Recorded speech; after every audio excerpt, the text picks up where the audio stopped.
안녕하세요. 헌터입니다. 오늘 분석해볼 기업은 두산 에너빌리티입니다. 자, 올 상반기까지만 해도 주가는 상당히 좋은 흐름 이어갔었는데요. 이어서 최근까지 하락과 상승을 굉장히 짧은 주기로 반복을 하면서 변동성이 커진 모습을 보여주고 있습니다.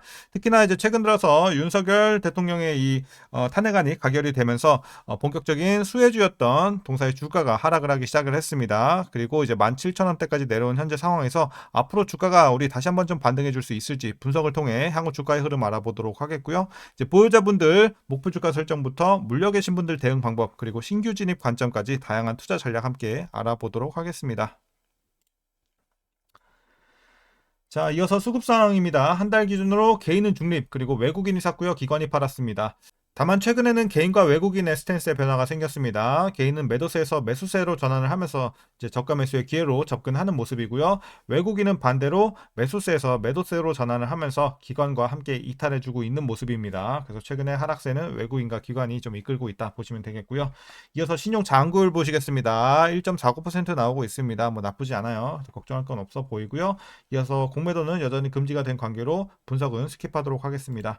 자, 그럼 바로 재무제표 분석 들어가 보도록 하겠습니다. 먼저 2019년도 매출부터 확인하겠습니다. 15조, 9조 한번 크게 눌렸죠. 그리고 10조, 15조, 17조까지 올랐어요. 우상향 하는 와중에 올해 좀 눌려가면서 15조까지 내려왔고요. 내년부터 다시 한번 반등이 이어질 것으로 보여지고 있습니다.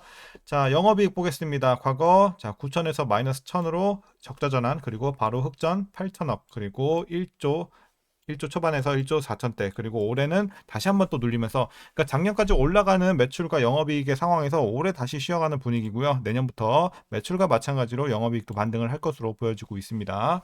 당기순이익도 좀 들쭉날쭉한 와중에 작년에 흑자 전환했고 올해 내년 꾸준하게 좀 올라주는 모습입니다. 드라마틱한 상승은 아니지만 그래도 계속해서 개선이 되고 있다라는 점에서는 괜찮아 보입니다. 자, 이어서 분기별로 전년 대비 영업이익만 한번 비교해 보도록 하겠습니다. 먼저 이제 3분기에는 3천억에서 1천억대로 굉장히 많이 떨어졌습니다. 아쉬웠고, 이제 4분기에도 하락세는 지속이 됩니다. 2,900억에서 2,300억 소폭의 하락은 여전히 진행이 됩니다. 다만 전 분기 대비해서는 그래도 많이 올라주는 모습은 그나마 다행으로 보여집니다. 그래서 어쨌든 전년 대비해서는 아직은 계속해서 좀 눌리고 있는 상황이에요. 그래서 실적은 아쉬운 모습이고요. 이어서 부채 비율 살펴보도록 하겠습니다.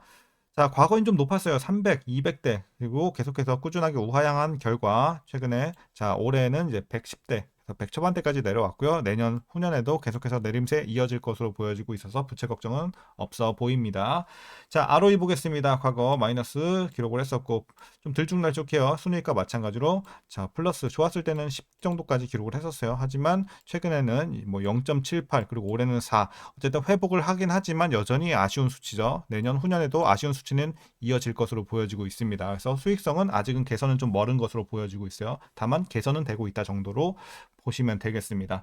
자, 주당 순이익도 마찬가지로 자, 최근에 개선세는 그래도 좋아 보입니다. 자, 다만 이제 배당이 없는 기업이에요. 그래서 배당은 기대할 수 없을 것 같고요. 이제 마지막으로 현재 PER 32.7배, PBR은 1.5배 나오고 있습니다. 그리고 현재 주가 밸류에이션 상황은요.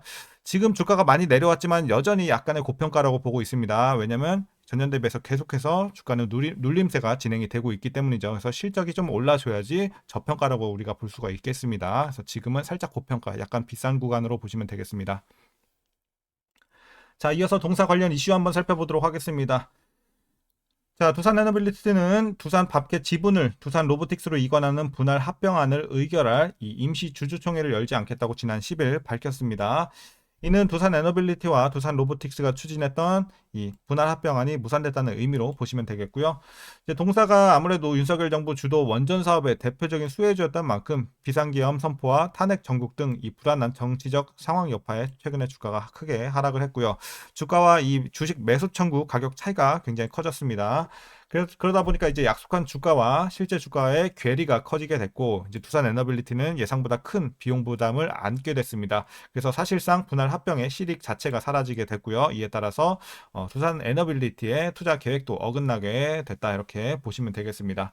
자, 그래서 이제 두산 에너빌리티는 이 지배구조 개편으로 기존에는 이제 투자 여력을 확보를 하면서 뭐 2년간 7천억 원의 조기 투자를 할 계획을 가지고 있었고, 이를 통해 오는 28년부터 영업이익 2천억 원 이상의 추가 성장이 가능할 것이라고 전망을 했었는데요.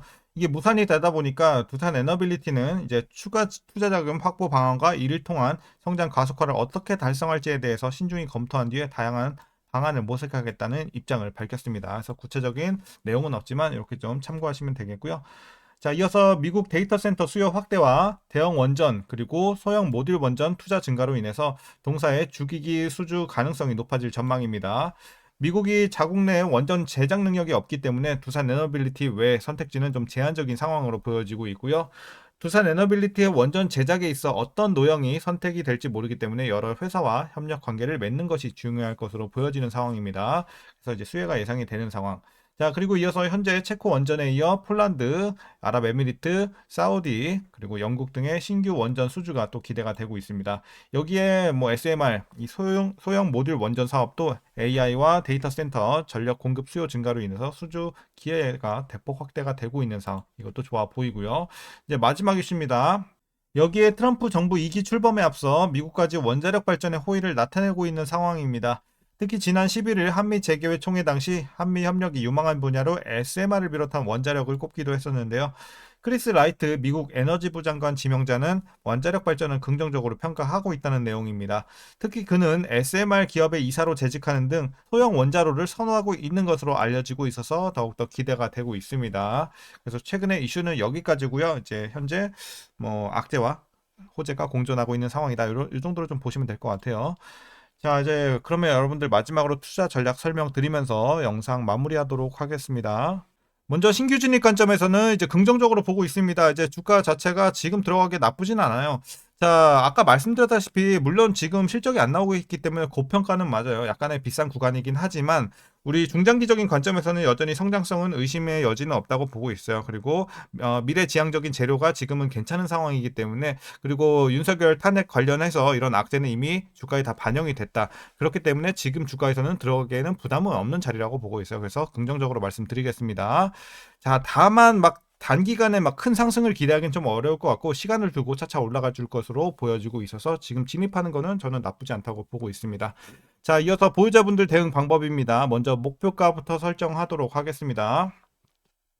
자, 현재 목표가 이제 전고점 부근으로 보고 있습니다. 25,000원 말씀드리도록 하겠습니다. 그리고 여러분들, 자, 라인을 하나만 더 드릴게요. 1차 목표가 바로 21,000원입니다. 그래서 여러분들 대응을 어떻게 하시냐면요. 일단 21,000원까지 보유하시다가 21,000원 도달 시에는 이제 익절을 여기부터 시작해 나가시면 돼요. 분할로 자, 차차 팔아 나가기 시작하면서 계속해서 자, 분할로 쭉 팔아 나가다가 최종으로는 25,000원까지 보는 전략.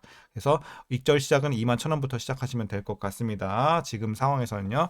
자, 그래서 이렇게 좀 보유자분들 대응하시면 될 것 같고, 이제 마지막으로 위에서 물려 계신 분들 대응 방법입니다. 자, 일단 굉장히 심플해요. 오늘은 이 종목은 그냥 21,000원 요 라인 하나만 보면 돼요. 그래서 여러분들 평단을 21,000원 밑에만 위치시켜주면 큰 걱정은 없다라고 보고 있습니다.